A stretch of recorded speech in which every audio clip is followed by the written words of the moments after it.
Assalamualaikum warahmatullahi wabarakatuh. Di sini kami kelompok 1 akan mempresentasikan hasil diskusi kami yang berjudul Aset Tak Berwujud.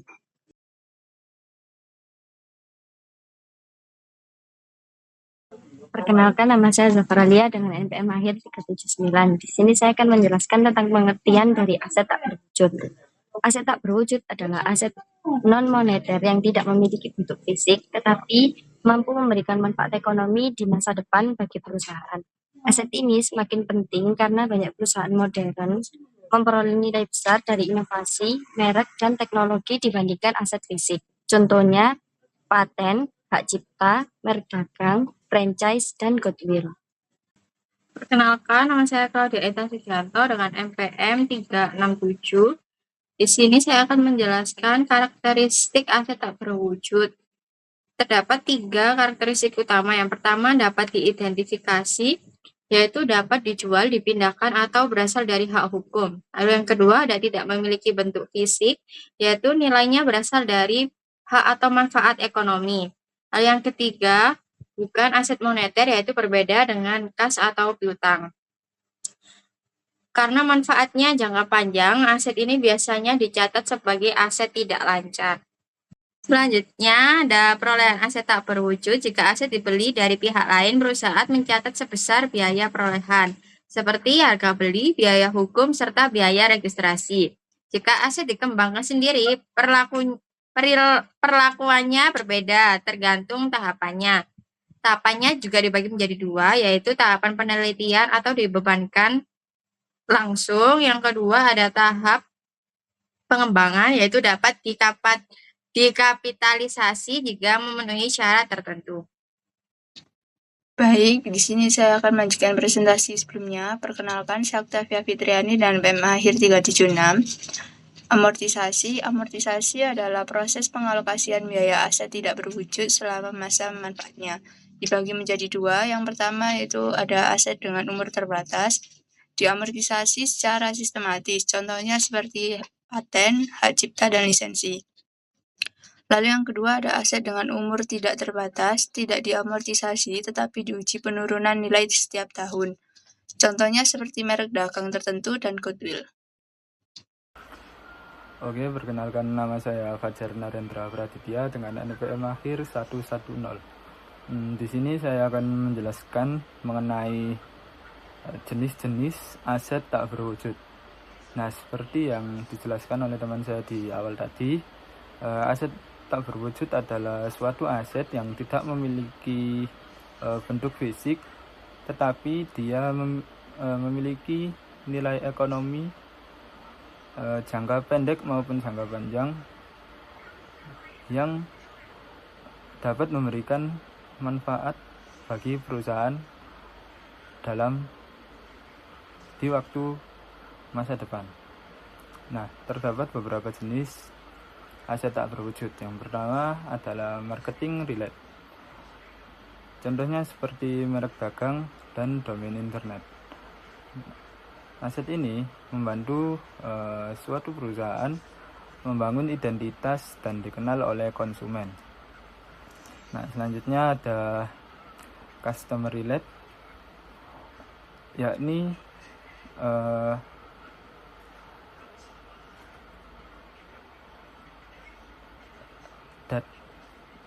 aset ini itu contohnya seperti daftar pelanggan. Nah, data pelanggan ini sangat penting karena dapat digunakan untuk menjaga hubungan antara perusahaan dengan pelanggan sehingga dapat meningkatkan penjualan di masa yang akan datang. Nah, yang selanjutnya adalah artistic relate. Contohnya seperti hak cipta musik, hak cipta film, atau karya seni lainnya. Nah, hak cipta ini memberikan perlindungan hukum atas karya yang dimiliki oleh suatu entitas. Nah, yang kita biasanya sebut sebagai copyright.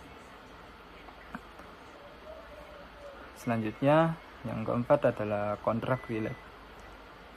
Yakni contohnya seperti franchise atau lisensi, dan lain-lainnya. Nah, aset ini itu muncul dari perjanjian yang memberikan hak tertentu kepada perusahaan. Nah, dalam contoh nyata franchise ini seperti KFC yang menjual namanya untuk membuka gerai di Indonesia. Selanjutnya ada teknologi relate, yakni contohnya seperti paten.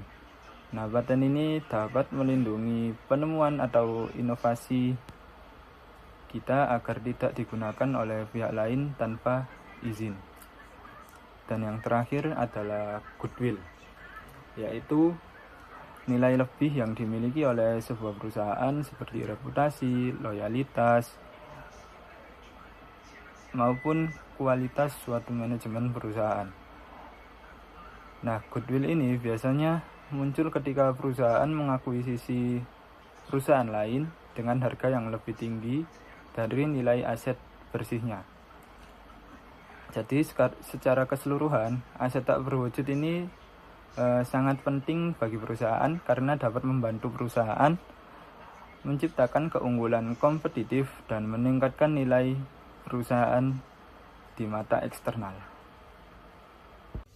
Goodwill muncul saat perusahaan membeli perusahaan lain dengan harga lebih tinggi dari nilai wajar aset bersihnya.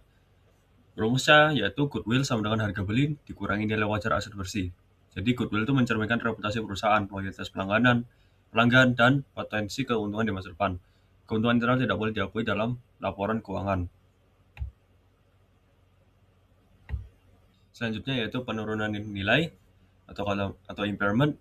Jadi penurunan nilai terjadi jika nilai tercatat aset lebih tinggi daripada nilai yang dapat dipulihkan. Dan semisalkan penurunan nilai terjadi, perusahaan mencatat kerugian penurunan nilai. Dan kedua yaitu nilai aset harus disesuaikan. Goodwill dan aset berumur tidak terbatas diuji minimal setiap tahun. Perkenalkan, nama saya Tanalicia Fajai Putri Santoso dengan NPM akhir 363. Di sini saya akan menjelaskan tentang biaya penelitian dan pengembangan atau R&D. Biaya penelitian dan pengembangan sering menghasilkan aset tak berwujud seperti paten atau teknologi baru. Namun menurut IFRS, biaya penelitian itu dibebankan langsung, sedangkan biaya pengembangan dapat dikapitalisasi jika layak secara ekonomi. Contohnya, dilakukan oleh Samsung Electronics, Microsoft, dan Toyota Motor Corporation. Lalu di sini kelompok kami juga mencantumkan latihan soal, yaitu perusahaan Feng membeli perusahaan traktor Link dengan harga $400.000. Setelah dilakukan penilaian, nilai wajar aset bersih yang dapat diidentifikasi adalah $350.000. Berapakah goodwill yang harus dicatat? Perkenalkan, nama saya Arnold Kiane Ardianta Haji dengan NPM akhir 344. Nah, di slide ini saya membahas perhitungan goodwill. Nah, rumus goodwill itu sederhana, yaitu harga beli perusahaan dikurangi nilai wajar aset bersih. Nah, di sini di soal ini itu ada harga beli perusahaan sebesar $400.000, sedangkan nilai wajar aset bersihnya itu $350.000. Jadi hasil goodwillnya itu $50.000. Nah, goodwill ini muncul karena perusahaan pembeli bersedia membayar lebih dari nilai aset bersih yang dimiliki perusahaan target. Biasanya hal ini dipengaruhi oleh faktor seperti reputasi perusahaan, loyalitas pelanggan, nama brand, sampai potensi keuntungan di masa depan. Nah, di slide selanjutnya ini ada kesimpulan. Nah, aset tak berwujud memang tidak memiliki bentuk fisik, tetapi punya nilai yang besar bagi perusahaan modern. Dalam pengelolaannya ada beberapa hal penting yang perlu diperhatikan, seperti amortisasi, goodwill, dan impairment. Ketiga hal ini berpengaruh terhadap pencatatan dan laporan keuangan perusahaan. Selain itu, perkembangan teknologi dan inovasi bisnis juga membuat peran aset tak berwujud semakin penting. Misalnya pada brand, software, hak cipta, atau teknologi perusahaan. Jadi bisa dikatakan bahwa aset tak berwujud ini menjadi salah satu faktor utama yang mendukung daya saing dan perkembangan perusahaan saat ini.